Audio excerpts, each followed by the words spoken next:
નવરાત્રિને હવે ગણતરીના દિવસો બાકી છે ત્યારે આધુનિક યુગમાં હવે અલગ અલગ પ્રકારના આધુનિક ગરબા જોવા મળે છે અને માટીના ગરબાની જૂની પરંપરા લુપ્ત થઈ રહી છે ત્યારે નવરાત્રિ દરમિયાન અખંડ દીવા માટે ચાલી આવતી પ્રાચીન માટીના ગરબાની પરંપરા હજુ ગ્રામ્ય વિસ્તારમાં જળવાઈ રહી છે। કુંભારના ચાકડા પર આકાર પામીને નિભાંડામાં પાકેલા માટીના ગરબાની માંગ જોવા મળે છે। આસો સુદ એકમથી નવરાત્રિનો પ્રારંભની સાથે જ વાતાવરણમાં દિવ્યતાનો અણસાર પથરાઈ જશે। આધુનિક યુગમાં હવે ગરબા પણ અલગ અલગ પ્રકારના બજારમાં જોવા મળી રહ્યા છે અને માટીના ગરબાની પરંપરા થોડી લુપ્ત થઈ રહી છે ત્યારે ગ્રામ વિસ્તારોમાં માટીના ગરબાની પરંપરા જોવા મળે છે ત્યારે બોટાદના ગઢડા શહેરમાં કુંભાર પરિવાર દ્વારા ચાકડા ઉપર આકાર પામેલા માટીના ગરબા બનાવવામાં આવી રહ્યા છે। ગ્રામ્ય વિસ્તારના લોકો જૂની પરંપરા મુજબ પ્રાચીન માટીના ગરબાની ખરીદી કરીને જૂની પરંપરાને જીવંત રાખી રહ્યા છે।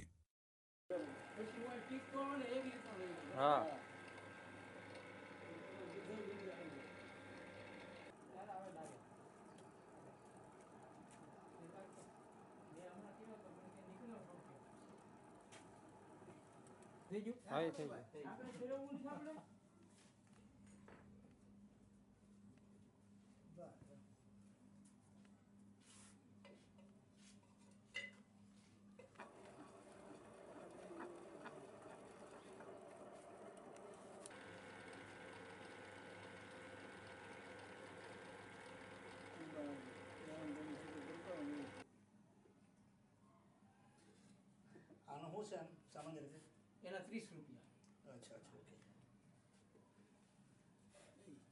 પછી આ એક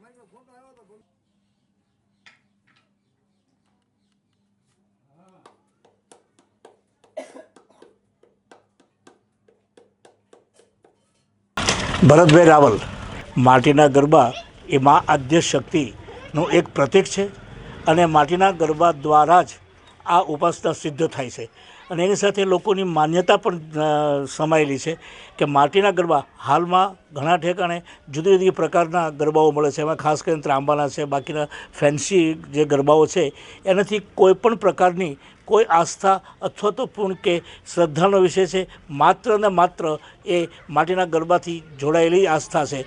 તો દરેક લોકોને વિનંતી છે કે આ દ્વારા એક રોજીરોટી પણ અમારા પ્રજાપતિ ભાઈઓ કુંભાર લોકોને મળે છે અને માટે બધાએ એ માટીના ગરબા ખરીદવા માટે વિનંતી છે। હું છું સંજયભાઈ ડવ ગઢડા સ્વામીના। માટીના ગરબા તો જે આપણે પરંપરા છે ભાઈ, તો આપણી પરંપરા મુજબ વર્ષોથી જે પરંપરા ગરબાની આવી રહી છે તો એમની આરાધના, માતાજીની આરાધના જે આપણે કરી રહ્યા છીએ તે માતાજીની આરાધના મુજબ આપણે જે પરંપરા મુજબ હાલી રહ્યા છીએ તો માટીના ગરબા જ આપ બધાએ સૌ ખરીદો તો કુંભાર પ્રજાપતિની જે એની રોજીરોટી છે એ પણ ચાલી રહે। કુંભાર મેરામભાઈ મકનભાઈ લખતરિયા ગઢડા સ્વામીના।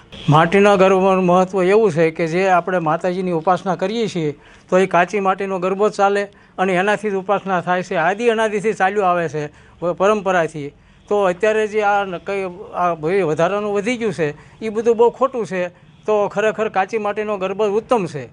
આ વર્ષે તો આ વરસાદના હિસાબે કાંઈ વસ્તુ ફૂંકાણી નથી, ગરબા ફૂંકાણા નથી, એટલે આ વખતે થોડીક પોઝિશન ખરાબ છે। બાકી દર વર્ષે અમારી રોજી ચાલે છે પણ આ વખતે થોડી મુશ્કેલી છે।